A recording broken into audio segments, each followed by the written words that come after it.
rebonjour ou bonjour à ceux qui viennent de nous rejoindre. Je suis Stéphanie Ampard, je travaille pour le magazine, le média So Good, pour ceux qui connaissent. Donc notre idée, c'est de mettre en lumière, de rendre visibles et lisibles les solutions pour un monde meilleur. Donc des porteurs de projets, comme vous allez en découvrir tout l'après-midi. Pour ceux qui étaient là ce matin, on a déjà entamé la discussion au sujet des modèles hybrides. On a déjà parlé de pas mal de concepts et de notions, notamment de l'hybridation. Et là, je vais demander donc aux intervenants de cette deuxième table ronde de me rejoindre pour effectivement questionner les nouveaux outils qui se développent, les nouveaux métiers, les nouveaux dispositifs d'apprentissage autour de ces tiers-lieux dits culturels. Donc, je vais vous demander d'accueillir tout de suite Hicham Bouzid, Marion Louis-Grand, Manza Limam Khan, Manon Cervelot, Aurélie Berthaud et Léonora Donnelly, sous vos applaudissements.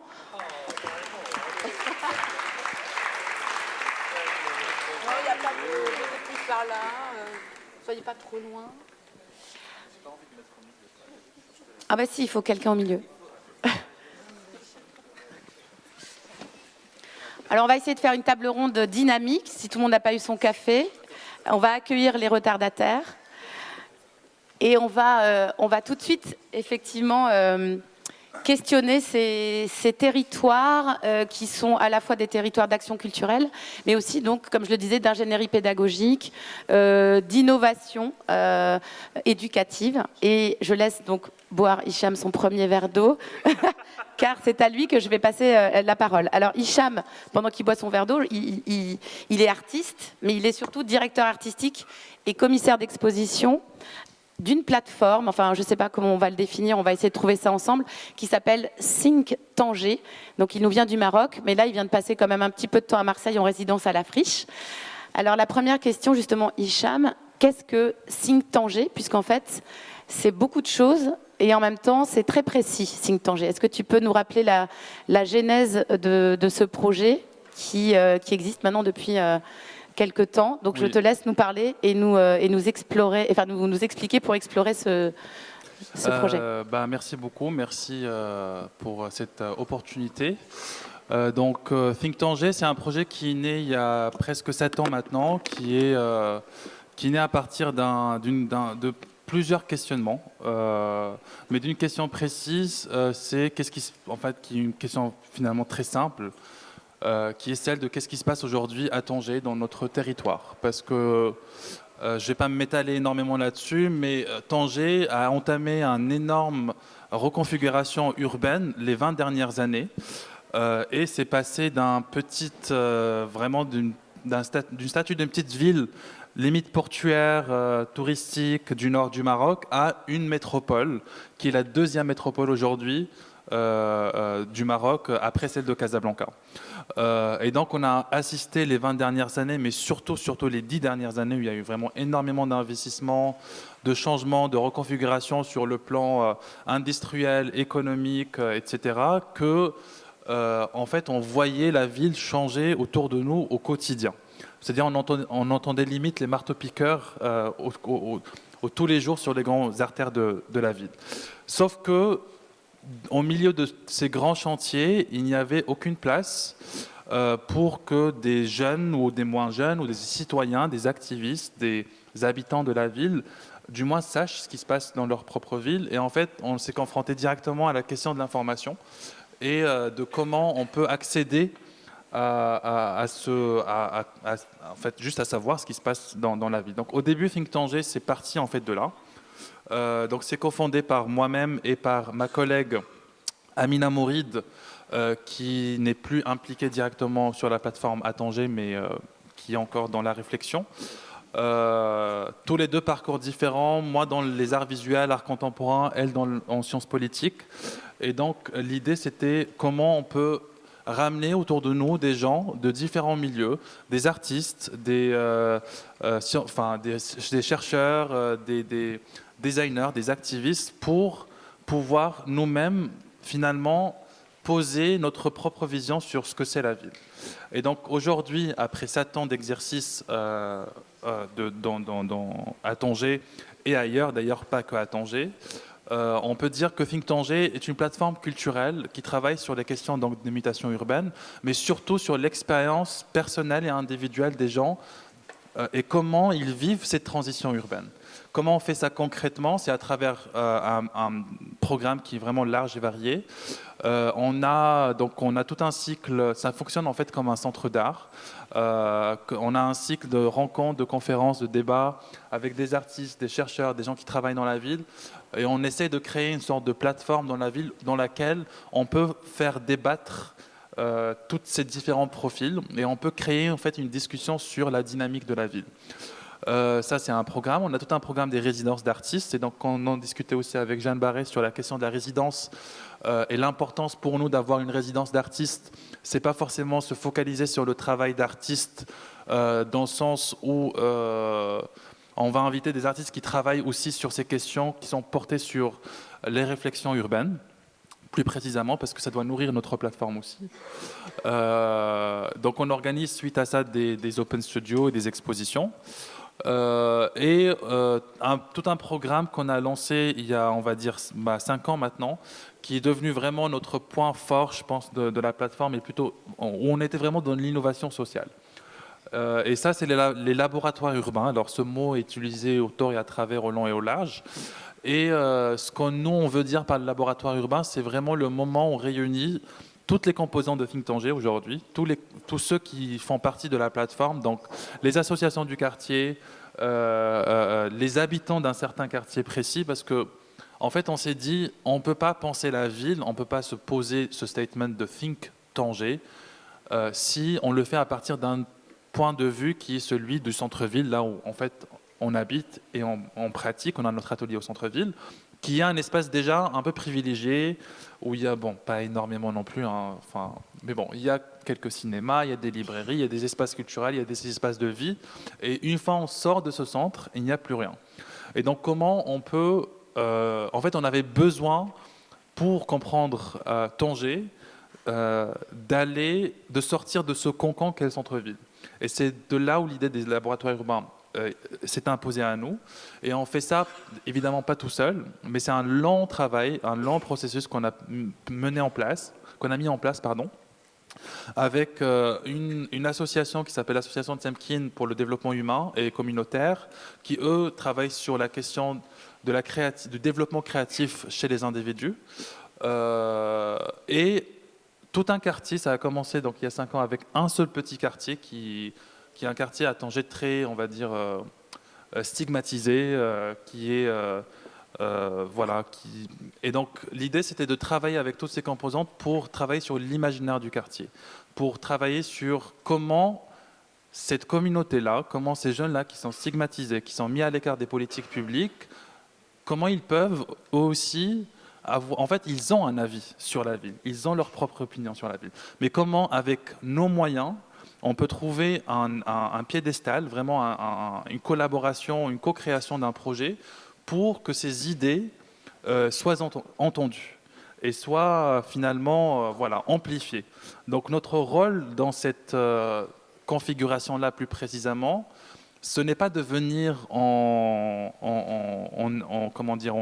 comme des aliens et s'imposer quelque part, mais c'est de vraiment travailler sur un processus qui est extrêmement collaboratif et qui est aussi extrêmement prenant humainement et émotionnellement, mais qui en fait porte ses fruits, car aujourd'hui on travaille avec 7 quartiers dans la ville de Tanger et avec 3 écoles publiques sur la question de la réappropriation des imaginaires et en fait, c'est-à-dire que finalement comment on peut vivre dans le quartier et comment on peut se l'approprier. Alors, nous ne sommes pas des architectes, nous ne sommes pas des urbanistes, et c'est-à-dire le changement qui s'opère, il n'est pas au niveau urbain, mais il est au niveau socio-émotionnel. Justement, on avait parlé de ce sujet. Tu me disais, en fait, nous, on intervient sur les mentalités. Et ce qui est intéressant, c'est que vous avez créé des dispositifs ou des nouveaux outils pédagogiques avec cette population. Parce que j'avais noté une phrase que tu disais, on ne peut pas parler de mutation sans être avec celles et ceux qui les vivent. Donc c'est les fameux 14-26 ans dont tu parlais, qui sont dans leur quartier et qui ont construit avec vous finalement ces outils. Et tu disais aussi, je aimerais bien que tu reparles de ça, que vous avez appris des nouveaux métiers. Donc quand tu dis on n'est pas architecte, on n'est pas urbaniste, donc vous êtes artiste, mais vous avez appris des nouveaux métiers. Tu parlais d'intelligence collective, de facilitation. Est-ce que tu peux revenir sur cet justement apprentissage de vous-même pour un projet avec d'autres parties prenantes? Alors en fait, comment ça s'est passé, c'était assez... vraiment, il y a une anecdote du départ qui a lancé tout ce projet, c'est que nous, on avait, comme toute bonne structure culturelle qui se respecte, un projet avec un fonds qu'on nous avions reçu avec une deadline qu'il fallait amener, qui c'était un projet d'un an. Je pense d'ailleurs que c'était un financement de l'Union européenne. Et donc, on avait un an pour mettre en place ce projet. On cherchait le quartier avec lequel on travaillait à l'époque. On trouve le quartier, on trouve les partenaires et on arrive très convaincu par notre propre perception des choses que ce qu'on voulait faire dans ce quartier était très bien, sans forcément consulter les gens qui habitent dans le quartier. Donc la première réunion qui se passe, c'est on est dans un bureau d'un de nos partenaires et on commence à dire bon on veut faire dans votre quartier un projet, on va mettre de la radio par ici, on va faire du social design par là et en fait, les jeunes, ils ont regardé et ils nous ont commencé cette question. Il y a une fille, Mariam, qui nous a regardé, qui nous a dit mais pourquoi vous voulez faire ça? Et en fait, on s'est dit, mais comment ça, pourquoi c'est important ce qu'on veut faire, c'est de l'art, c'est de la culture, c'est important. Ils me disent, mais nous, on pratique de la culture au quotidien, en vrai. Ce qu'on fait tous les jours dans notre quartier, avec notre petite échelle, c'est ce qu'on fait, c'est ce qu'on est en train de mener. Alors, on ne fait pas de la radio, on ne fait pas ces pratiques un petit peu plus décalées que Think Tanger peut amener. Mais on fait des sessions de lecture, on va faire ceci, on va faire parfois du théâtre. Donc pourquoi vous voulez venir chez nous? Et en fait, ça a déclenché une crise vraiment identitaire, c'est-à-dire même par rapport à notre propre perception à nous, quand on va aller travailler avec des quartiers.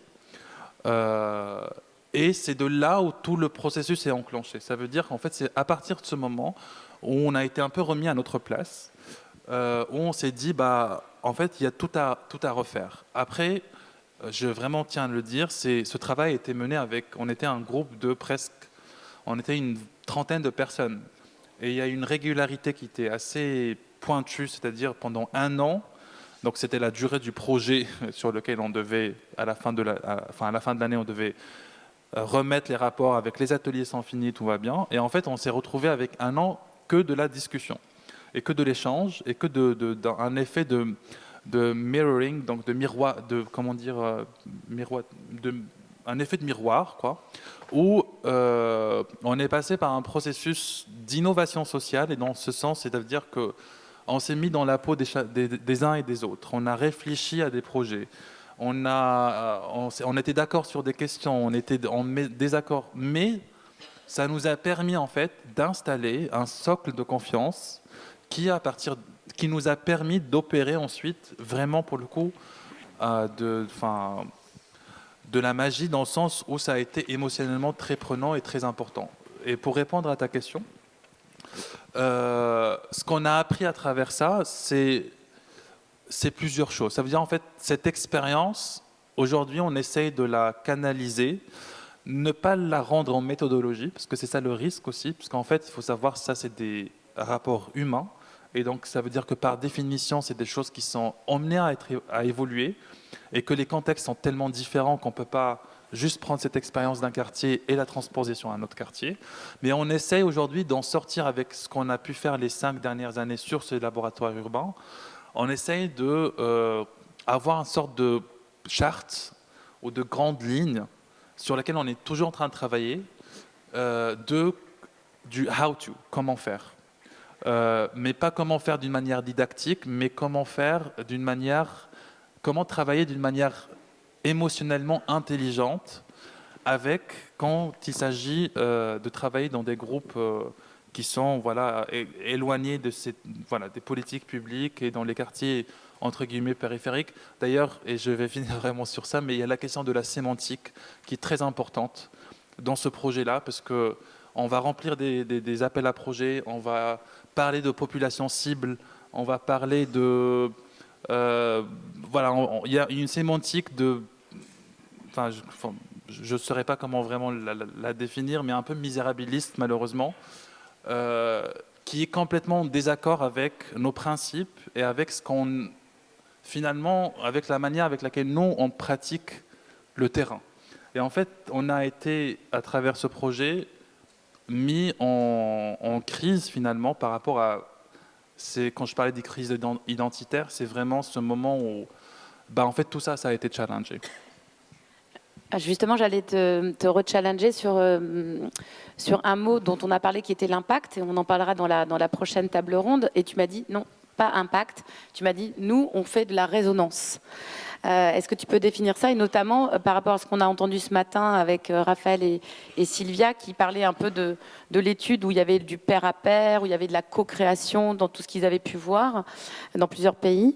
Toi, ta résonance, justement, comment tu l'as définie par rapport à ces projets, et ta pensée et ta vision, justement, par rapport au faire commun ensemble, qui est aussi le sujet un peu global sur lequel on s'est attardé pour ce colloque.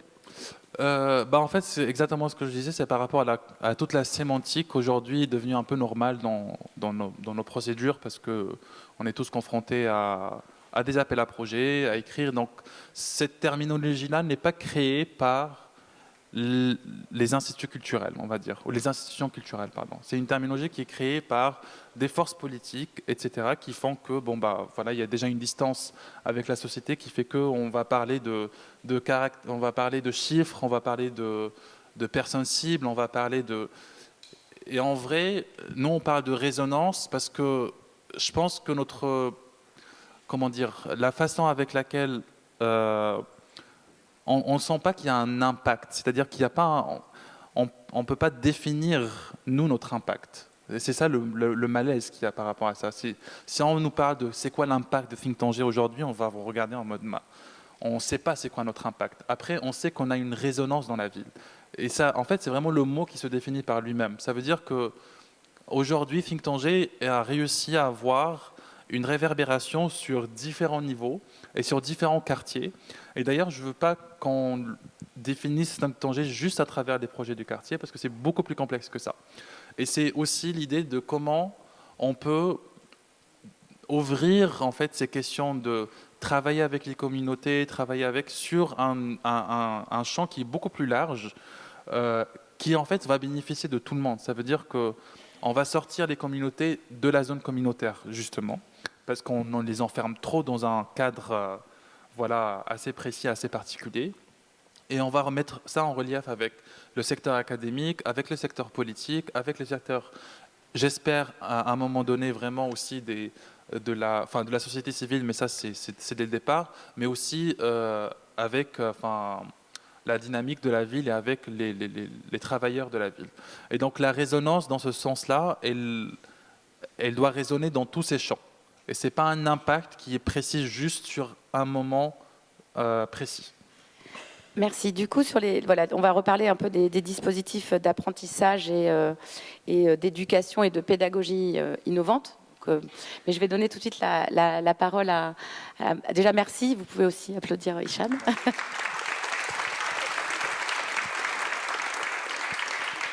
L'idée de cette table ronde, donc on a pris un tout petit peu de retard, mais l'idée c'est qu'on écoute les récits d'expérience, comme je disais ce matin, et ensuite il y aura des questions de nos témoins, et j'espère qu'on aura le temps d'avoir des questions dans la salle, mais je préfère vous dire que peut-être ça sera un petit peu restreint. Et on reviendra du coup sur ces sujets et revenir effectivement sur ces dispositifs d'éducation que l'on peut ou pas mettre en méthodologie ou pas. Donc du coup Marion, alors je vais te donner un micro. Peut-être celui-là. Plus pratique.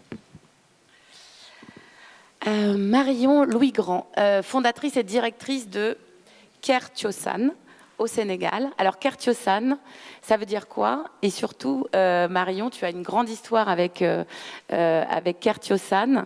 Et ça tombe bien parce que la friche a aussi une belle histoire. Et je crois que tu es arrivé dans tes bagages avec beaucoup de choses et que tu as grandi avec ton projet. Est-ce que tu peux nous rappeler un petit peu la genèse de ce projet? Et je crois qu'on a même la chance d'avoir quelques images exceptionnellement. Donc, je te laisse déjà nous présenter le projet et ensuite on reviendra un peu sur les étapes et focus sur les outils et les dispositifs finalement qui sont nés avec toi sur place. Okay.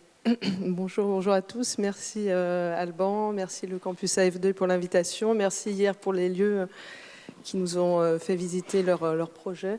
Donc oui, parce que les images parlent beaucoup et donc je préfère mettre le site internet parce qu'il y a beaucoup de choses à raconter et parfois on ne sait pas si on est un lieu plus sur le social, sur les technologies, sur un lieu artistique. Donc la genèse, donc moi je suis fondatrice, directrice de Kertiosan, qui est un espace pour les arts numériques que j'ai ouvert avec mon mari en 2002 à Dakar, dans une villa privée où mon mari a grandi. Donc c'est un lieu qui est très ancré dans le quartier. J'ai travaillé avant ça dans les réseaux de lieux alternatifs, dont fait partie la Friche Belle de Mai, Transeuropal.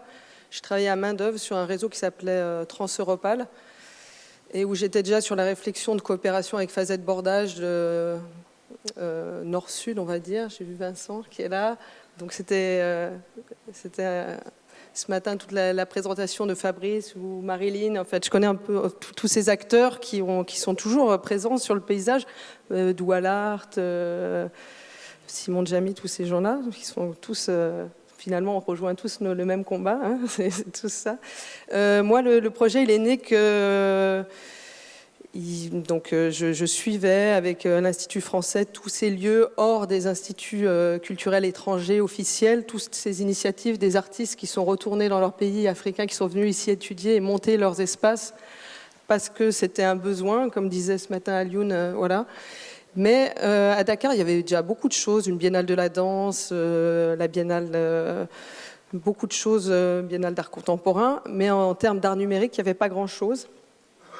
Et je travaillais à main d'œuvre où il y avait le centre de ressources art sensitif et beaucoup d'art numérique. Et je me suis dit, c'est à ce niveau-là, il y avait trop de choses ici. Et à Dakar, il n'y avait rien sur ce terrain-là. Et on a sollicité la fondation Daniel Langlois pour l'art, la science et les nouvelles technologies pour ouvrir un espace pour aider les artistes africains à s'approprier ces technologies et aussi pour, comme disait Carole ce matin, créer des contenus aussi africains pour ne pas être seulement des consommateurs. Parce qu'à l'époque, c'était surtout les cybercafés. Hein. Le domaine du numérique a beaucoup évolué. Aujourd'hui, tout le monde a 1 ou 2 smartphones. Voilà, il y a la fibre partout. Mais à l'époque, c'était les cybercafés. Tout le monde n'avait pas... Voilà. Mais ceci dit, il y a toujours, en termes de création numérique, il y a toujours un accompagnement et des besoins nord-sud aussi, l'accompagnement des artistes à ce niveau-là. C'est ce qu'on fait toujours. Donc, on a ouvert comme ça un espace. Mais si je me concentre plus sur le thème d'aujourd'hui, la formation, pour revenir, comme je te disais, il a fallu d'abord former les équipes avant de former les artistes aussi en même temps. Dakar, il a la chance d'avoir une grosse université où il y a beaucoup d'ingénieurs en informatique, cybersécurité. Et donc, c'est en invitant au fur et à mesure des artistes en résidence, comme Olga Kiselva, à venir travailler sur des workshops qu'on a formé à la fois les équipes et les artistes locaux sur donc l'art numérique, c'est assez pluridisciplinaire, hein, danse, enfin on a fait beaucoup de projets comme ça, et en même temps ouvrir cette création au public sans être très élitiste, faire des résidences pendant 15 jours et restituer aussi bien aux mamans du quartier qui ont grandi avec mon mari, faire venir et qui n'étaient vraiment pas... voilà, qui avaient aussi leur lecture voilà, de danse interactive et travailler avec le quartier, les acteurs... Donc sur le long terme, on a mis 10 ans. Il y a Dodji qui est là, qui va intervenir après, qui a travaillé 2 ou 3 ans à Kertiosan. Donc on a comme ça essaimé, ce que je veux dire. On a formé, on n'est pas un institut de formation, mais sans le vouloir, on fait beaucoup de formations, beaucoup d'ateliers de 15 jours comme ça. On a travaillé beaucoup avec la francophonie numérique, où il y avait la chance d'avoir Christian Ambeau, je pense qu'il est encore en poste, mais qui... comprenait cette notion de commun. Donc on a pris une position assez radicale sur l'open source aussi, sur le partage des idées, des savoirs, qui nous semblait quand même important. Et ce que je voulais dire, c'est qu'il y a toujours comme ça, on a reçu des gens du nord, du sud, de partout, qui sont venus intervenir, échanger, mais qui apprenaient autant. Et c'est ce qui est important, ce que disait aussi Carole ce matin, d'envoyer des gens à Bamako travailler à un endroit où il n'y a pas de courant sur le numérique quand ils arrivent de Finlande, mais en même temps ils apprennent beaucoup déjà, comment faire sans électricité, ce que disait aussi Sylvia ce matin, low-tech, high-tech, on a reçu des gens de No Man des mers, comment faire une éolienne locale, comment faire un frigo du désert, mais voilà, trouver des solutions, donc c'est vraiment un lieu d'échange, de partage. Et on a fait beaucoup d'ateliers comme ça, donc tu me demandais si on avait une recette, on n'a pas une recette, c'est une intuition, et mélanger dans ces ateliers des artistes, mais aussi les filles du centre social, des gens du quartier, des artistes. Voilà, donc ça s'est fait naturellement, un lieu d'échange qui a formé aussi des équipes, des jeunes techniciens. Aujourd'hui, il y a beaucoup d'écoles numériques, mais les premiers ateliers Arduino, je peux te dire qu'ils sont faits à Kurtiosan, où on avait une valise pédagogique qu'on a construite avec des Maliens, des Sénégalais, dans le cadre d'un projet européen qui s'appelait Rose des vents numériques, qui a permis comme ça de vraiment partager, où il y avait même des gens de Bamako qui prenaient le bus pour venir d'institutions, mais qui venaient parce que c'était important de venir échanger, créer. Et voilà, donc on fait beaucoup de projets comme ça. On est dans beaucoup de réseaux. Ce que je voudrais dire aussi, maintenant, l'écosystème change beaucoup. On travaille avec tout un écosystème. Ah oui, en 2010, 2012, parce que je pense que tous nos lieux ils doivent se régénérer tous les 10 ans. C'est important de se repenser, hein, parce qu'après, sinon, on devient des institutions un peu qui... Donc c'est le cas, je pense, ici de la Friche, de tous ces lieux-là. Il y a eu le Forum social à Dakar et des gens sont venus nous parler de la question des communs. C'est Frédéric Sultan, VECAM, que j'avais connu à main d'œuvre. Qu'est-ce que c'était les communs Et on s'est dit, qu'est-ce que ça veut dire les biens communs au Sénégal? Et on a commencé à s'amuser, à profiter d'un projet européen, d'être une équipe un peu plus lourde pour faire des petits déjeuners en commun, en demandant à des artistes de leur vision des communs, de faire une vidéo, mais ça allait de Ken Bougou, des biens communs formels et aussi intangibles, aussi la langue, le patrimoine, comme ça. Et on les discutait autour de petits déjeuners. Et pour les 10 ans de Kurtiosan, voilà, dans cette philosophie de l'open source, du partage, du savoir, de l'échange, on a invité Achille Bembe, Felvim et différents penseurs à réfléchir sur le rôle de l'artiste dans la création des communs au Sénégal, chez nous. Et après, on s'est dit, on parle, mais il faut le mettre en pratique. Et c'est comme ça qu'on a sollicité un partenaire hollandais qui faisait partie du consortium d'un projet européen qu'on avait, Rose des vents numériques, pour poursuivre un petit peu le challenge et mettre en pratique ces communs à travers une école des communs autour d'un Fab Lab. Et c'est comme ça que, avant, on réfléchissait, qu'est-ce que ça peut être un Fab Lab? On entendait parler des makerspace, hackerspace, qu'est-ce que ça peut être un Fab Lab au Sénégal où les gens sont déjà dans la récup, le bricole et la fabrication, l'ingéniosité, et d'un jardin partagé sur un terrain dans notre voisinage qui était parfois nos artistes exploitaient, mais en même temps où il y avait une problématique de déchets, d'agression, et qui a une copropriété. Et les habitants s'en plaignaient, mais en même temps n'avaient pas de solution. Et là, on a démarré une école des communs avec le Fab Lab et un jardin partagé. Mais c'était une utopie, parce que le jardin, c'était sur une décharge. Donc voilà, aujourd'hui, il y a une expo à Saint-Étienne, à la Biennale, là-dessus. C'est un projet qui continue. Comme je disais ce matin, c'est pas facile de travailler avec les habitants. Des fois, on s'en prend plein, c'est ce qu'il dit. Voilà, c'est comment on travaille sur le long terme. Voilà, mais on expérimente. Et c'est un projet qui tient la route. Donc voilà. Et ce que je voulais dire, dans l'écosystème qui change, il y a toutes les écoles privées qui sont arrivées. Dakar, c'est une ville très... les start-up et tout. Donc on n'est jamais dans le bon modèle parce qu'on n'a pas de modèle économique. Le Fab Lab, c'est 10%. Mais on a un Fab Lab mobile aussi. On parlait ce matin de la mobilité. On va jusque... C'est parfois plus intéressant même d'aller dans les campagnes que ce qu'on fait quand on fait du solaire ou du... Voilà. Mais... il y a aussi, par exemple, actuellement, en forme, il y a l'IMT, par exemple, beaucoup d'écoles maintenant qui vont au Sénégal ouvrir Bordeaux Management School, l'IMT et tout, qui font des MOOC. Et nous, on fait aussi la partie pratique des étudiants. Aujourd'hui, comme je vous disais, c'est l'équipe du Fab Lab qui forme les formateurs de l'IMT. On fait une Zoom et tout ça. Même on produit, on a une laser, on coupe... Et on forme, donc il y a toutes ces capacités, cet échange. On reçoit aussi, on a beaucoup de demandes pour recevoir des fois des étudiants des Beaux-Arts, Lyon, Nantes. Mais tout ça, c'est aussi beaucoup d'énergie. On n'a pas toujours dans nos lieux à faire, à porter, en sachant qu'on a aussi un quotidien. Voilà, donc je pourrais plus répondre aux questions. Voilà.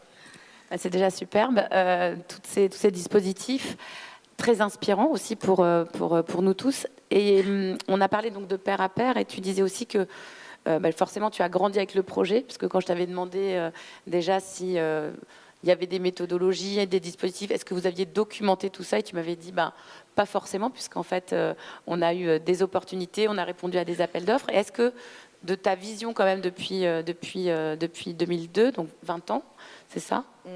Est-ce que justement dans les appels d'offres, ou en tout cas dans les projets dans lesquels vous venez vous mettre en réseau ou en consortium, cette partie pédagogique, cette demande autour de l'éducation est plus présente, ou elle a toujours été là finalement? Est-ce que ça a changé aussi côté institution?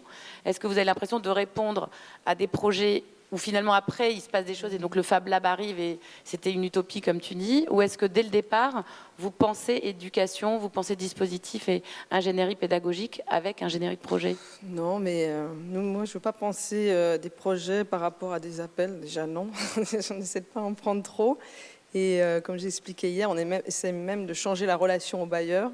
J'ai la chance de faire partie d'un réseau qui s'appelle Arts Collaboratory, où c'est plutôt Global South. On est 25 organisations plutôt du Sud, d'Afrique, d'Amérique latine, d'Asie, et un peu il y a Casco en Hollande et Doon, et changer les paradigmes avec les bailleurs. On expérimente, on a un pot commun.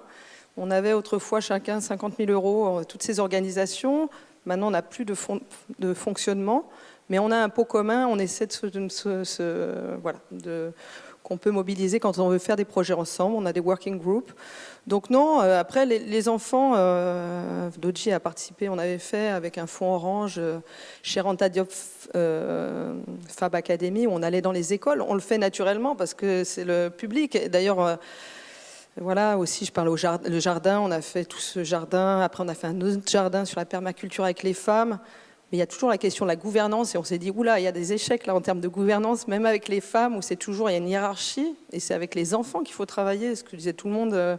Donc on le fait parce que c'est une nécessité, mais je vous jure que aussi il faut faire gaffe, c'est qu'on s'épuise tous dans ces lieux pour faire des projets comme ça, c'est que tous les samedis on y est tous, et il faut faire très attention, il faut se repenser, il faut le faire. Donc on ne le fait pas parce qu'il faut...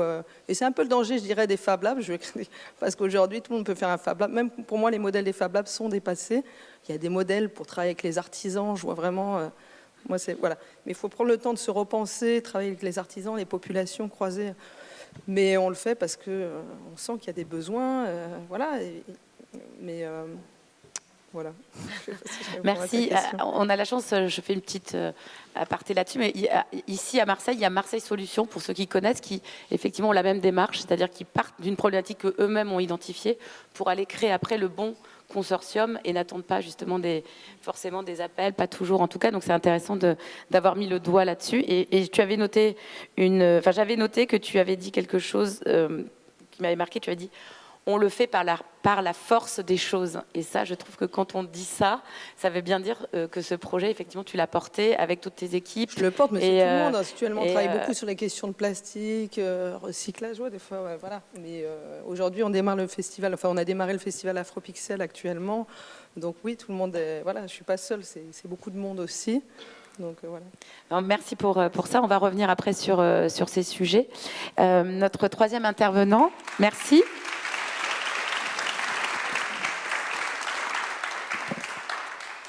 Alors, le nom d'artiste, c'est Manza, l'imam Khan. Donc, tu es le fondateur. Alors, est-ce qu'on commence par le festival ou la maison? Mais je crois que tu vas nous raconter aussi ce qu'est effectivement d'abord, le festival peut-être Assalam Alaikum en Mauritanie, qui s'est transformé en maison, qui est en train en tout cas de devenir un lieu. On parlait justement de construire les murs tous ensemble. Est-ce que tu peux, du coup, Manza, nous rappeler déjà toi, d'où tu viens, quel est ton parcours, parce qu'il est assez intéressant pour comprendre comment ensuite ce festival a existé et comment, à partir de ça, des choses fantastiques sont arrivées. Merci Stéphanie. Bonjour à toutes et à tous. Vous m'entendez bien, parce que j'ai l'impression... Vous m'entendez? Très bien. Parlez plus près du... Alors, merci à la Friche par son directeur Alban Corbière là-bas, ses partenaires, notamment l'AFD, pour cette invitation. Alors, je m'appelle Kanlima Monza. Je suis d'abord un artiste mauritanien de hip-hop, producteur de musique. Et aujourd'hui, après 15 ans, on va dire, de militantisme sur le secteur culturel africain, je suis aujourd'hui, en tout cas, en charge du réseau Continental Arterial Network. Je vais essayer de partager un peu la genèse d'Assalamu Alaikum et de ce qui a été, en tout cas, le parcours qui nous a valu aujourd'hui d'avoir une maison Assalamu Alaikum qui est, je dirais, un tiers-lieu en devenir, pour pas dire un tiers-lieu. Alors, à la base, je voulais, en tant qu'artiste, parce que justement, en Mauritanie, il y avait un défaut de cadre, je dirais, de réglementation pour les artistes, notamment le statut de l'artiste, etc. Il n'y avait pas forcément de scène. Quelqu'un a fait une intervention ce matin en parlant d'Institut français. Je dirais que s'il n'y avait pas l'Institut français en Mauritanie, il n'y aurait pas réellement de scène. Ça a été la porte pour que les artistes puissent avoir une première plateforme où ils s'expriment.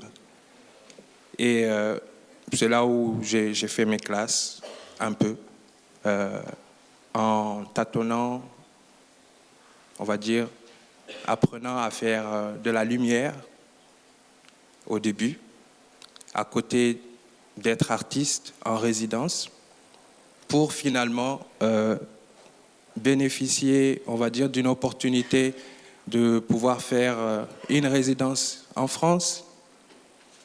Après diverses négociations, j'ai réussi à convaincre, en tout cas, mes partenaires, notamment le service de coopération et d'action culturelle, de créer ce qui est devenu aujourd'hui le rendez-vous mauritanien de la jeunesse. J'avais proposé, au lieu de faire justement cette résidence en France, de travailler par correspondance et d'utiliser justement ces moyens pour créer la plateforme Assalamu Alaikum. Et Assalamu Alaikum a été d'abord un festival qui a été mis en place par une structure qui s'appelle Zaza Productions, que j'ai créée en 2005. Il était difficile de se mettre en association. C'était le parcours du combattant avant, pour pouvoir avoir sa reconnaissance et d'être régularisé, alors qu'il suffisait d'une journée pour créer une entreprise. Donc, en tant que Maya entrepreneur, j'ai décidé de créer une boîte de production qui est Zaza, qui a commencé d'abord à faire le festival Assalamu Alaikum pendant 4 éditions. Au bout de la 4e édition, il y a eu une appropriation de la jeunesse qui nous a imposé de créer une association. Donc, on a créé l'association Assalamu Alaikum Culture qui développe un ensemble de projets. Je veux juste rappeler que depuis 15 ans, je travaille en binôme donc, avec Amadou Falba, qui lui est au Sénégal, et nous développons des programmes sur un principe de biterritorialité entre Dakar et Nouakchott, en plus de l'axe également Bamako, Ségou et Casablanca. Nous avons mis en place donc, le festival Assalamu Alaikum qui a commencé à travailler sur un dispositif d'accompagnement des artistes, c'est-à-dire des nouveaux talents, en créant le tremplin Assalamu Alaikum Découverte qui a aujourd'hui 13 ans.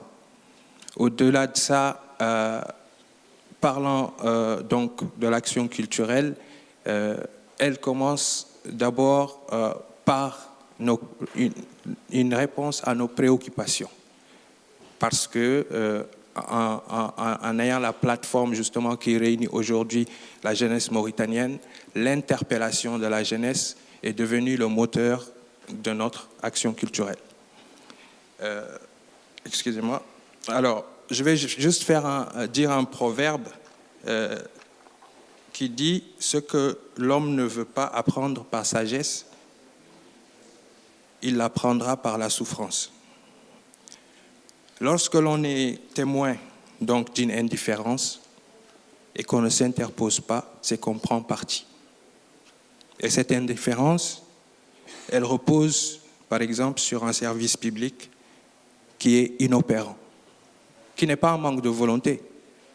Parce qu'aujourd'hui, on a la présence de M. le maire de Tevrar Zeina, avec qui nous conduisons de nouveaux projets et de nouvelles perspectives en Mauritanie, et ça montre bien qu'il y a une volonté. Il y a un contexte où il y a des priorités. Les priorités, c'est sécurité, c'est éducation, et nous sommes en plein cœur. Même si elle fait partie des priorités, la question de la jeunesse, elle, révèle que la demande n'est pas entendue. La jeunesse est passionnée de technologie, passionnée de musique, de danse et des arts en général. Notre action réside dans la dynamique de transformation des passions en profession. Je m'excuse, je viens de l'écrire parce que d'habitude, je prépare toujours. Alors, après plus d'une décennie à utiliser justement les festivals comme chantier, je dirais, d'accompagnement des jeunes artistes, comme chantier de transmission, de transfert des compétences à travers des ateliers, nous nous sommes dit qu'il est temps aujourd'hui justement de formaliser cet enseignement ou en tout cas cet apprentissage informel en quelque chose de beaucoup plus formel et surtout la certification du transfert d'expertise et de compétences. C'est dans ce sens que, il faut que je le rappelle, toute notre action donc, est calquée plus ou moins sur une expérience antérieure qui se prépare et qui est, on va dire, testée d'abord à Dakar, parce que le champ politique à Dakar est beaucoup plus propice quelque part à l'opérationnalité, et c'est pour ça même que j'ai tendance à dire que l'espace culturel et l'espace politique sont deux choses qui sont indissociables. Et à Dakar, mon collègue Amadou Falba a mis en place Sénégal Talent Campus, qui est aujourd'hui, je pense, un modèle d'accompagnement et de formation, je dirais, professionnelle et technique au métier du spectacle. À Nouakchott, l'idée, c'est de transférer, donc, je dirais, Sénégal Talent Campus en Mori Talent Campus. Parce qu'on a toujours testé à Dakar, ensuite appliqué à Nouakchott.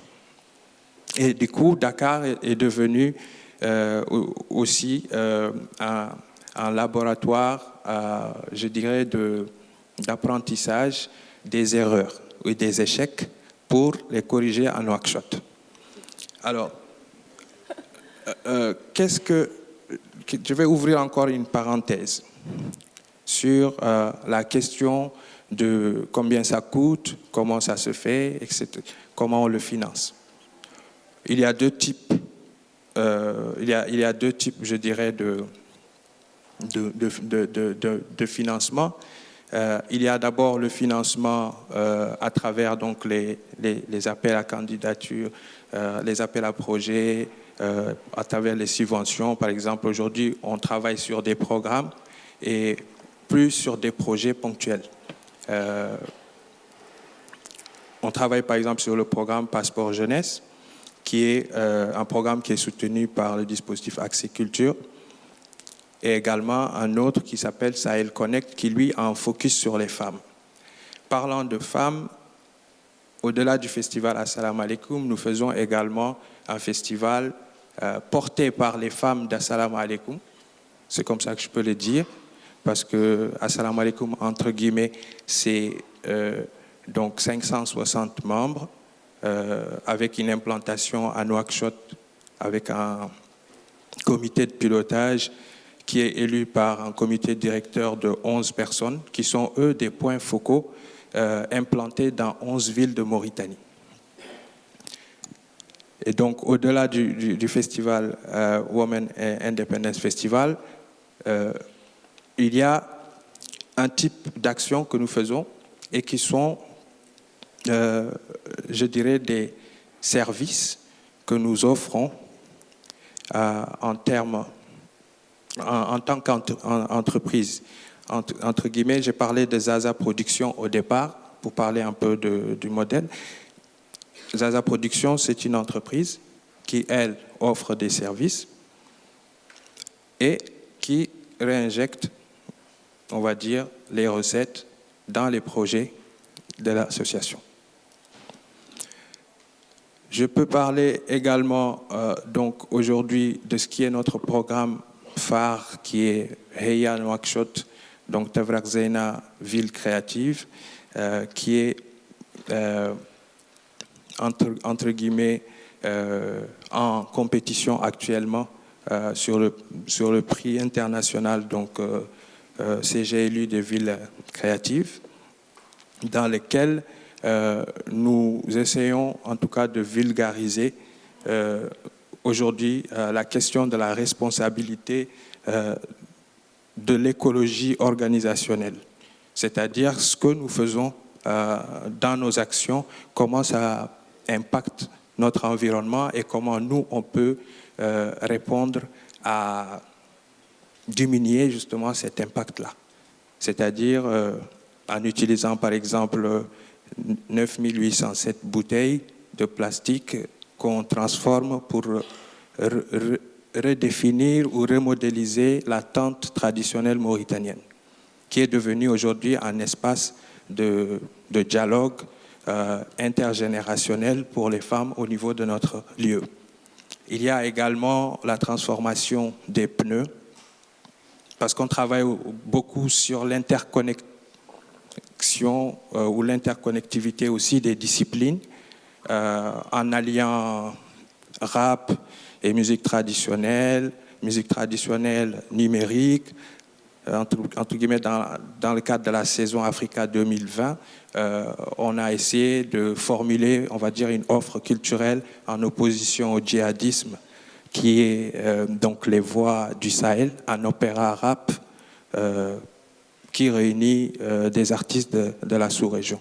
Donc, on peut encore parler, donc je m'en arrête là. Merci déjà pour tout ça. Moi, j'avais relevé aussi un projet que j'ai trouvé assez formidable sur les sujets justement d'innovation pédagogique. Tu m'as dit, il y a 243 écoles dans la ville. Et donc cette idée d'occuper ces écoles qui sont fermées, donc quand même de 14h à 6h du matin, puisqu'en fait il fait plutôt chaud l'après-midi. Est-ce que tu peux nous parler de cette idée justement de ramener de l'éducation artistique dans ces lieux-là, qui sont quand même des écoles, donc très symboliques? Comment est arrivée cette idée? Comment tu as travaillé justement avec les collectivités, les différentes parties prenantes? Parce que ça, effectivement, c'est quelque chose qui est arrivé par une intuition, un projet avec d'autres. Est-ce que tu peux revenir là-dessus? Parce que ça, c'est un dispositif très intéressant. Alors, je travaille depuis 5 ans avec un architecte libyen qui s'appelle Mouftah Abou Dajaja. Et dans le cadre justement du programme Tavrak Zena Ville Créative, nous étions en train de nous poser justement la question de comment on pourrait ramener l'art à l'école. Et on a fait le constat qu'à Nouakchott, nous avons à peu près 200 et quelques écoles, et que dans notre ville pilote, qui est justement Tavrak Zena, on a déjà 11 écoles qui peuvent servir de réceptacle d'une proposition culturelle, éducative et artistique. C'est un projet, je dirais, qui entre dans le cadre de ce programme en construction, mais l'idée en fait c'est que à partir de 14 heures jusqu'à 20 heures, on va dire, ou 22 heures, tout ça reste à définir. L'idée, c'est d'utiliser les écoles comme réceptacle de la proposition pédagogique, quelque part. Pour moi, il y a aussi quelque chose que nous devions amener en plus, c'est-à-dire une plus-value, c'est de ne pas simplement être en immersion dans ces écoles, mais d'apporter une valeur ajoutée. C'est là où l'architecte il entre aussi en jeu, c'est que on va utiliser l'espace. Le plus souvent, le modèle, je crois, il est standard au niveau de la Mauritanie. Les écoles, il y a toujours une cour avec énormément d'espace. Et l'idée, c'est avec l'architecte d'implanter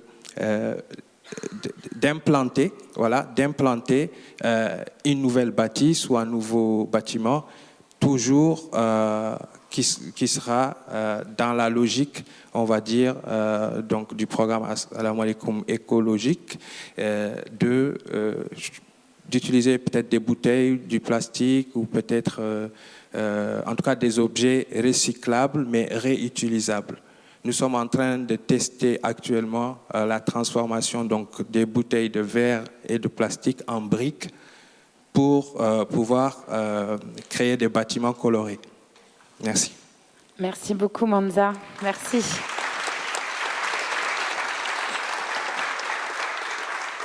Encore tellement de choses à voir. Alors, c'est bien parce qu'on a rattrapé le retard. Du coup, on va pouvoir réagir, enfin faire réagir donc les témoins. Donc, première réaction. Qui veut commencer? Manon, Léonora, Aurélie. Juste une réaction à ce que vous venez d'entendre. Et après, je rentrerai un peu plus dans les détails avec vous. Oui, moi je veux bien commencer. Donc Aurélie Berthaud pour les ateliers Jeanne Barré. Et donc nous sommes plusieurs dans la salle en grande écoute. Et donc merci beaucoup pour cette invitation qui est, voilà, c'est extrêmement riche. Et puis c'est une posture un peu aussi étrange d'être témoin. Et en même temps on aurait envie de passer beaucoup plus de temps pour mieux comprendre. Et donc j'ai évidemment plein de questions, mais je vais d'abord commencer par raconter un tout petit peu Jeanne Barré, parce que si on est... Non. D'abord là c'était juste ta première réaction, le premier mot qui te vient en tête après les avoir écoutés, et après on reviendra sur ce que vous faites. Eh ben, un mot, en fait, depuis ce matin, c'est vraiment une question question d'inconfort qui génère des rythmes, des solutions, une créativité, une présence qui est assez éblouissante, enfin qui en tout cas qui est très stimulante. Donc voilà. Mais c'est la question du confort et de justement peut-être nos contextes. Il y a beaucoup de choses qui se jouent à cet endroit-là. C'est pas du tout un mot. Non, alors ça peut être une phrase. Hein, c'est pas, quand je dis un mot, c'est que ce matin, effectivement, on a eu des mots comme reliance. Et Manon, tu voulais aussi réagir? Oui, alors très rapidement, enfin moi ce que je ressens, enfin en tout cas ma réaction, c'est vraiment la force de ces initiatives, la force de ces lieux pour, on va dire, redonner le pouvoir, enfin l'accès à l'information, le pouvoir d'exprimer son art, de faire de la recherche, de l'expression artistique. Donc je pense que, et nous on le voit auprès des publics qu'on accompagne, les premiers freins à l'éducation, à la formation, à l'entrepreneuriat, c'est des freins psychologiques, les croyances limitantes. Hicham, tu disais justement, ces jeunes stigmatisés ont aussi un avis, et je pense que c'est vraiment la force de ces initiatives et de ces lieux, c'est redonner un peu le pouvoir en fait, le pouvoir d'agir, le pouvoir de faire. Et donc, c'est un peu ma première réaction. Merci Manon. Léonora? Moi, je ne sais pas si ça marche, donc je peux en préciser. Donc, moi, je suis Léonora Daouli. Je travaille pour la Planète et j'ai plein de choses à dire. Mais première réflexion, vous avez tous parlé un peu de l'idée d'un écosystème. Et ça m'intéresse beaucoup parce que vos écosystèmes, pour moi, sont un peu... Je ne veux pas dire informel parce que ça, pour moi, enfin, en anglais, ça veut dire qu'ils ne sont pas très sérieux et je pense que vos écosystèmes sont très importants. Mais j'aimerais bien savoir un peu plus sur vos rôles à propos du système un peu plus formel qui est dans plusieurs pays, même en Angleterre, un peu d'un échec. Donc c'est ça qui qui m'a frappée. D'abord, j'aimerais bien savoir un peu plus sur l'écosystème informel et les écoles plus formelles. Alors, est-ce que quelqu'un veut répondre déjà à cette question? Marion, Hicham, Monza, vous voulez répondre à cette question avant que je donne la parole? Je ne sais pas si c'est une réponse, mais je vais réagir un tout petit peu sur ce qu'elle a dit. Nous, au niveau de la maison Assalamu Alaikum, hier, en fait, en faisant les visites à la plateforme, ce que j'ai entendu, en fait, m'a fait penser justement à comment fonctionne Assalamu Alaikum. C'est une maison ouverte où tout le monde arrive à son coin. Il y a ceux qui veulent aller au studio, ils vont au studio, le studio est ouvert. Etc. Après, il y a un minimum de formalisation qui commence à se mettre en place. Par exemple, pendant les 4 dernières années, je peux dire, tout le monde arrivait dans ce lieu, mais on ne savait pas qui venait, combien de personnes étaient là, etc. Depuis 1 an et demi, et ça c'est le cas de le dire, c'est avec le programme Passeport Jeunesse qu'on a mis en place. Aujourd'hui, on enregistre en fait tout ce qui est visite. On sait combien de personnes sont arrivées dans la journée. On peut même sortir les résultats par rubrique d'objets de la visite, etc. On a commencé à mettre en place. Et dans le fonctionnement, donc il y a 3 pôles. Il y a un pôle administratif, et ça c'est vraiment relié à l'association. Il y a un pôle artistique, donc là il y a le studio musical de production musicale au rez-de-chaussée. On a un studio, on va dire, de production audiovisuelle au-dessus, et ça c'est Zaza Productions, ce n'est pas l'association, mais le tout est logé dans la même enseigne. Et on a un niveau supérieur qui est un lieu, justement une espèce d'agora pour les jeunes, qui a été faite avec la transformation aussi de 3000 et quelques pneus. Et dans cet espace, la journée, il y a quasiment personne, mais à partir je dirais, dès que le soleil se couche, on a pas mal de jeunes entrepreneurs qui sont de la ville, mais qui n'ont pas forcément un lieu de travail, qui n'ont ni parfois d'ordinateur. Et donc, nous, on met à disposition cet espace, justement, avec à chaque fois un laptop, Internet et, comment dirais-je, une imprimante connectée à cela, avec aussi un petit coin de projection pour ceux qui veulent faire des petites présentations ou des réunions parfois.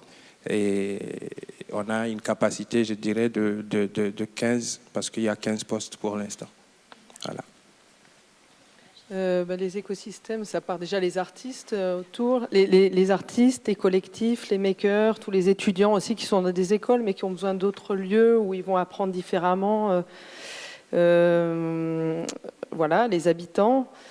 Donc, quand je dis tout, il y a beaucoup de choses à Dakar, hein, comme il disait, mais justement, autrefois, les gens étaient dans la concurrence, justement, par rapport à ces appels. Non, c'est faire ensemble.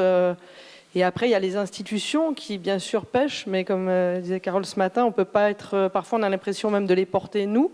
Mais voilà, quand on fait un jardin et tout, mais on est obligé de faire ensemble.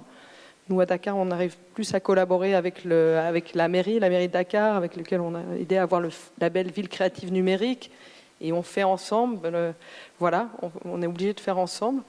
Voilà, c'est tout cet écosystème. Et puis les habitants du quartier qui ont d'autres préoccupations, qui parfois se mobilisent plus sur les questions de religion ou politique, où il y a de l'argent. Et voilà, si on va faire... Alors, il y a la mode des 7 cétales, à les nettoyer, mais voilà, comment on mobilise tout le monde. C'est un peu ça, ça se croise. Alors, Manon... Manon, rapidement, tu peux nous dire, donc effectivement, tu viens donc de... C'est intéressant, tu viens à la fois d'un tiers-lieu, voilà, qui s'appelle l'Épopée, mais tu travailles surtout pour Synergie Family, et donc sur ces sujets justement de dispositifs et d'ingénierie pédagogique, quelles qu'est-ce qui résonne par rapport à ce qu'on vient de se dire et comment vous, par exemple, si sur des sujets peut-être sur lesquels tu travailles en ce moment, parce que tu travailles aussi beaucoup avec le continent africain, qu'est-ce qui vient résonner par rapport à ça et quels sont les dispositifs que vous avez déjà peut-être mis en place et qui viennent se nourrir d'un modèle sur l'autre? Est-ce que tu pourrais nous en dire un petit peu plus rapidement? Bien sûr. Alors très rapidement, moi ce qui résonne beaucoup et qui se rapproche beaucoup de la philosophie de Synergy Family, c'est quand Manza a dit on transforme les passions en profession. Nous, chez Synergy Family, l'une des philosophies, c'est un peu en fait utiliser les passions, les leviers, ce qu'on appelle les leviers motivationnels, donc le sport, la culture, les arts, les jeux vidéo de plus en plus auprès des très jeunes publics, pour remobiliser justement ces jeunes publics, ces jeunes adultes vers la formation, vers des dispositifs d'apprentissage, des nouveaux dispositifs éducatifs. Donc voilà, ce prétexte de la passion, que ce soit l'art, la culture, le sport, je pense qu'il est très important et nous, il nourrit vraiment, c'est ce qui construit vraiment tous nos programmes éducatifs. Et pour rapidement évoquer justement un projet qu'on a à Madagascar et qui montre bien en fait comment l'action culturelle peut construire des ponts entre des pays, comment en fait on peut aussi apprendre les uns des autres. On a un projet avec le peuple Vezo qui est à Antsepoka sur la côte Saphir à Madagascar, et quand on s'est demandé en fait quels étaient les liens entre le peuple marseillais et le peuple Vezo, on s'est tout de suite rendu compte que c'était la mer. Et du coup on a pensé que cette fois-ci, on pouvait inverser le paradigme et en fait, un groupe d'enfants marseillais pouvait demander, entre guillemets, de l'aide à ce groupe d'enfants Vezo qui vénère la mer, vénère son patrimoine marin, alors que nous, c'est vrai, à Marseille, on a encore beaucoup de problématiques vis-à-vis de ce patrimoine naturel. Et donc là, on va entamer une correspondance éducative entre les deux groupes d'enfants, plein d'ateliers autour de la préservation de l'environnement. Et je pense que c'est un projet assez intéressant qui montre comment, là, en fait, on va mettre en lien deux mondes, deux pays, et comment, en fait, on va utiliser l'innovation éducative et ce prétexte là, de la culture, d'un festival qui va avoir lieu pour créer des outils éducatifs, pour créer une programmation éducative pour des groupes d'enfants. Merci d'avoir parlé de ce beau projet. Aurélie Aurélie, alors justement là tu vas pouvoir nous expliquer en tant que cofondatrice des ateliers Jeanne Barré. Déjà peut-être rappeler qui est Jeanne Barré en une minute, parce que peut-être tout le monde ne sait pas qui est cette femme formidable et pourquoi effectivement vous avez choisi ce nom-là, et comment effectivement, comme pour Manon, comment tout ça résonne sur ces sujets d'apprentissage, et vous comment vous développez des modèles ou comment vous vous inspirez d'autres modèles, et quels sont les liens que tu vois aujourd'hui avec des dispositifs du continent africain, par exemple? Oui, alors donc Jeanne Barré, c'est le nom de notre espace, qui est un espace qui nous a été mis à disposition par Euromed, qui est l'aménageur qu'on connaît à Marseille, donc c'est un espace qui est situé dans le quartier des Crottes, dans le 15e, qui est un quartier abandonné, pas mal de politiques publiques depuis un certain nombre d'années à Marseille. Et donc on a, quand je dis on, c'est 15 personnes, artistes, architectes, paysagistes, producteurs, répondu à un appel à candidature qui mettait à disposition cet espace sur un temps assez court. Donc il y a cette idée aussi de 5 ans pour l'instant, un bail précaire. Et donc on a choisi Jeanne Barré comme figure un peu tutélaire et comme nom de cet espace, parce que d'abord c'est une artiste, Diane Guyot de Saint-Michel, on se disait ce serait sympa d'aller chez quelqu'un, un peu comme on est invité à déjeuner, ou voilà. Et on est dans ce quartier de Bougainville qui est parti en expédition pour découvrir le monde. Et à l'époque, les femmes ne pouvaient pas voyager. Or, Jeanne Barré était botaniste, était la compagne de Philippe Commerson, qui était le botaniste du roi. Et donc, elle s'est travestie, déguisée en homme, pour participer, faire son travail et participer à cette exposition. Et donc, elle l'a fait, et elle est revenue avec tout un tas de plantes, qui est aujourd'hui la base du Jardin des Plantes à Paris, et le bougainvillier qu'on connaît. Voilà. Donc on a pris cette figure-là une forme de résistance à un ordre établi, à une manière de fonctionner. Et donc tous ces récits de projets d'abord sont bien plus anciens que celui de Jeanne Barré, qui donc existe depuis en projet 2019, on y travaille tous ensemble. Il y a une dizaine de femmes, justement, de Jeanne Barré qui sont dans la salle. Et donc, nos chantiers, c'est beaucoup... d'abord, Jeanne Barré, c'est un lieu de travail, de production artistique, d'expérimentation, au sens expérimenté, c'est-à-dire c'est-à-dire poser des questions, tenter, affirmer que la tentative non productive, c'est ça qu'on fait. Et il se trouve qu'on le fait de manière un peu contextuelle, hasardeuse, dans ce territoire qui est celui des Crottes, et que donc on a décidé, avant même d'avoir les clés du bâtiment, d'apprendre à connaître, d'aller à la rencontre de ce micro-territoire, mais qui est amené à recevoir beaucoup d'habitants parce que c'est une zone d'expansion de Marseille aujourd'hui.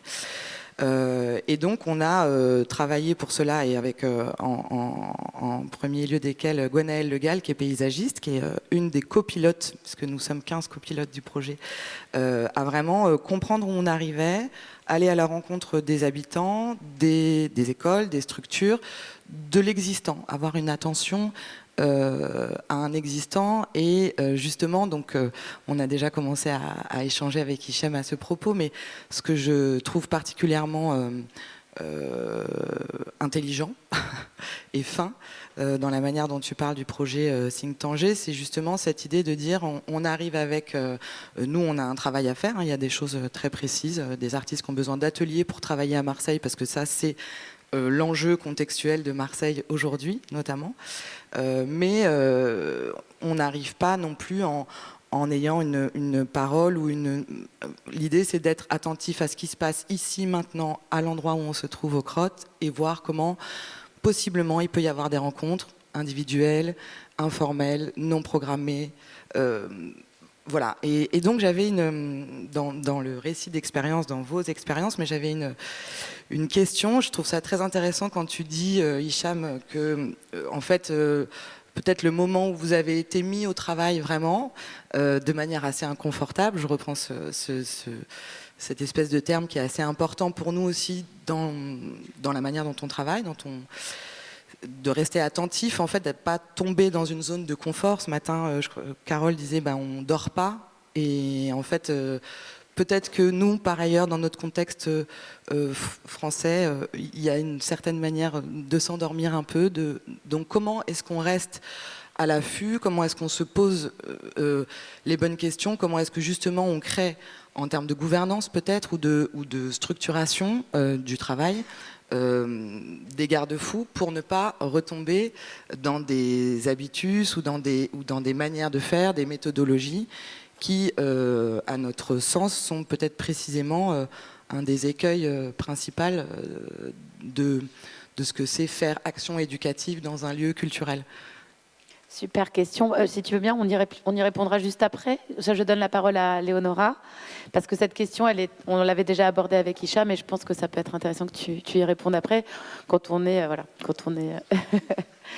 Alors, Léonora Donnelly, qui est chef de projet partenariat au Learning Planet Alliance, qui appartient au Learning Planet Institute, qui est l'ex-CRI, Centre de recherche interdisciplinaire, pour ceux qui connaissent, et qui vient donc de changer de nom.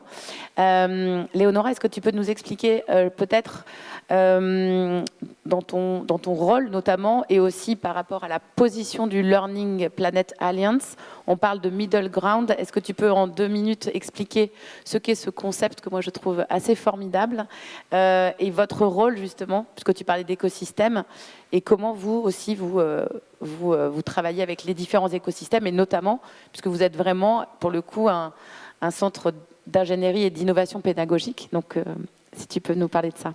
Oui, avec grand plaisir. Comme Stéphanie a dit, je travaille pour le Learning Planet Institute qui est à Paris. C'est un institut de recherche. Donc, on fait de la recherche.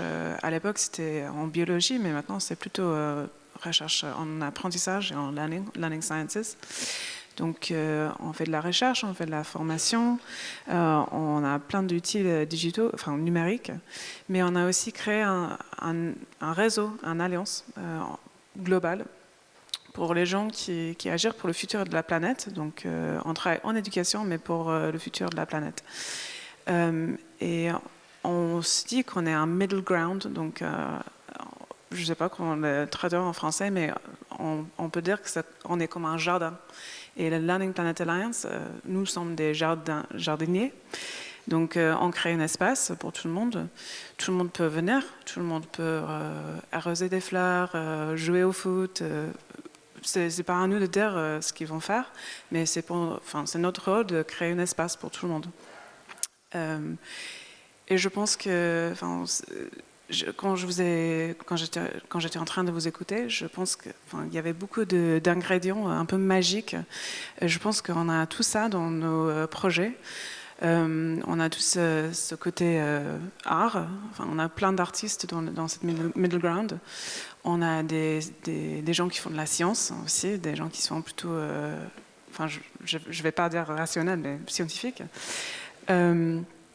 On est tous dans l'esprit de la découverte, je pense. On a tous commencé par un problème, un défi, un challenge. Et on est ici, je pense que Learning Planet Alliance aussi, on voit qu'on est en transition, on voit qu'on est dans un monde qui change, et on regarde ça. Et donc c'est ça qui a résonné beaucoup avec moi. Donc pour nous aussi, dans la Learning Planet Alliance, on fait un festival aussi, on crée des cercles pour que tout le monde puisse parler des choses un peu plus structurelles. Mais cette idée de résonance m'a beaucoup frappée parce que nous, on est toujours, tout le monde nous demande d'expliquer notre impact. Et en fait, on ne sait pas parce qu'on est dans un processus de découverte. Donc c'est ça que je voulais poser plus de questions sur ça parce que c'est très difficile d'expliquer ça, je trouve. Donc voilà, c'est déjà une question à suivre. Voilà. Alors Hicham, tu as toute l'attention, mais surtout, je voudrais aussi qu'on puisse... je regarde de ce côté-là pour savoir si on fait une pause ou si on enchaîne. Qu'est-ce que vous suggérez?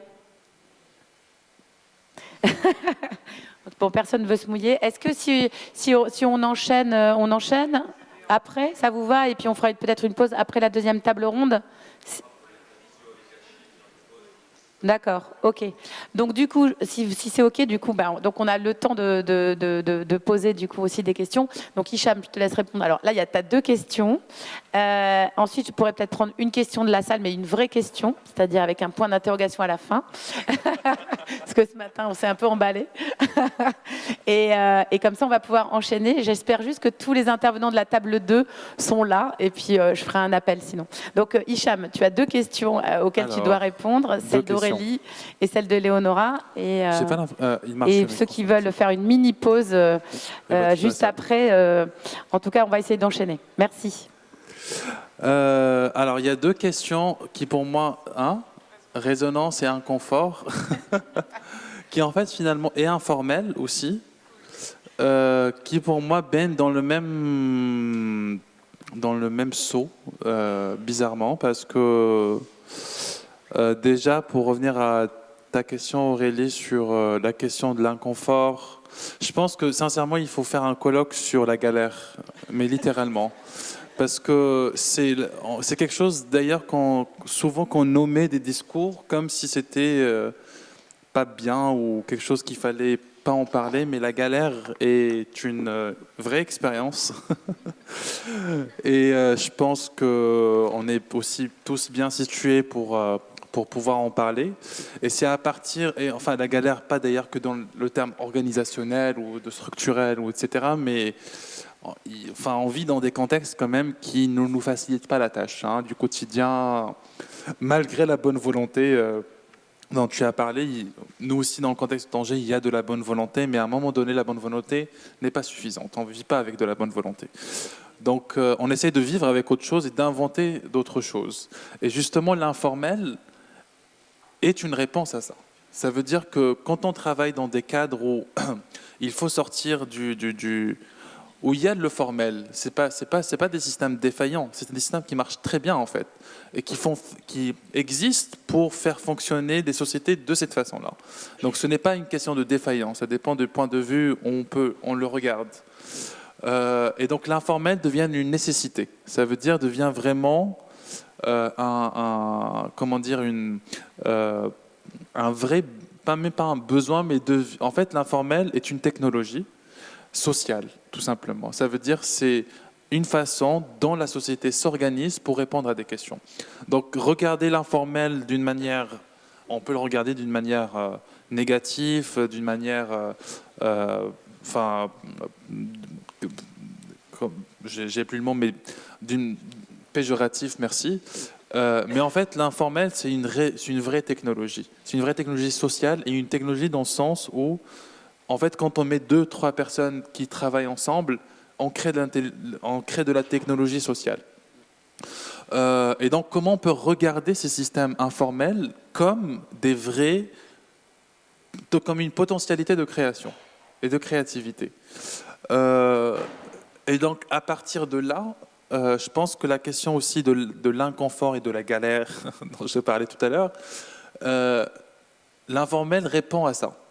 Et ça veut dire on vient aussi dans des contextes où il n'y a pas de subvention, ou du moins très peu, où il faut qu'on aille chercher, on fait tout nous-mêmes en vrai. Et on a créé des écosystèmes dont Marion aussi a parlé tout à l'heure, qui sont nécessaires aujourd'hui à notre survie. Ça veut dire qu'on se met vraiment en réseau de partenariats. Nous, à Tanger, il y a 5-6 organisations. Il y a la Cinémathèque de Tanger, il y a plein d'organismes qui existent autour de nous. Et naturellement, on ne s'est même pas organisé. Ça veut dire qu'on n'a pas un réseau officiel entre nous qui nous unit, qui disent c'est le réseau culturel de Tanger. Mais il existe là, d'une manière informelle, parce qu'on va aller se rencontrer, boire des coups, on va se parler. Quelqu'un lui manque un projecteur, l'autre lui manque une salle de rencontre. Et on met nos moyens dont on dispose, ou du moins le peu de moyens dont on dispose, ensemble pour faire des choses. Et en fait, cette logique-là, finalement, elle s'étale et elle devient un mode de vie et un mode de fonctionnement. Et c'est à partir de là que je voudrais vraiment parler de la question de travailler avec les communautés, de penser même la recherche. En fait, je pense qu'on est dans un système qui est très ségrégationniste, entre guillemets, où on va aller, et surtout, je pense, ici en Europe, où tout est hyper cadré, tout est sous contrat, où l'espace urbain, on a essayé de faire un projet dans l'espace urbain au 18e à Paris, ça a pris des dimensions où il y avait trop d'organismes qui étaient impliqués pour prendre la décision de repeindre un petit carré. Donc,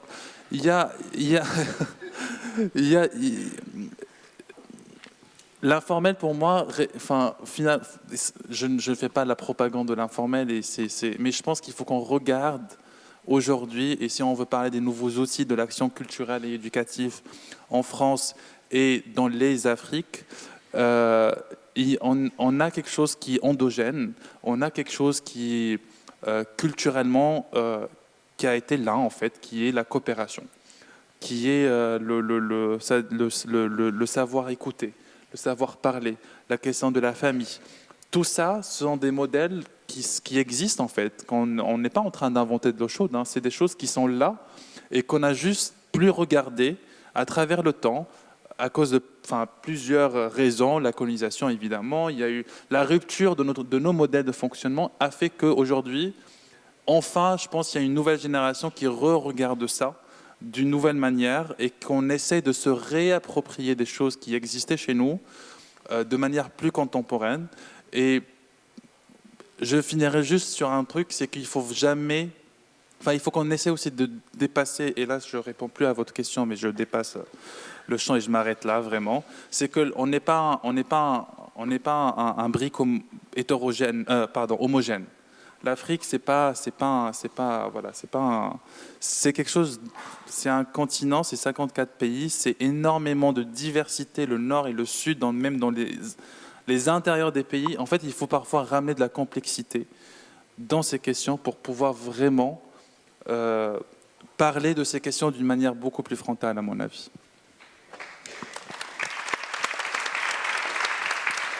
Merci. Tellement de choses encore à discuter. C'est un petit peu frustrant, mais on pourra, après, à la fin du colloque, rediscuter avec les intervenants. Donc, je vous remercie. Je ne sais pas si on va avoir vraiment le temps d'une question. Est-ce que, s'il y a une seule question très rapide, sinon, je vous propose qu'on passe à la table ronde numéro 2. Est-ce que tous les gens de la table ronde numéro 2 sont là? Est-ce qu'ils peuvent lever la main pour que je sois sûre que si je les appelle, ils vont venir? Alors, je vois... Ouais, super. Donc, est-ce que Brian, Atem,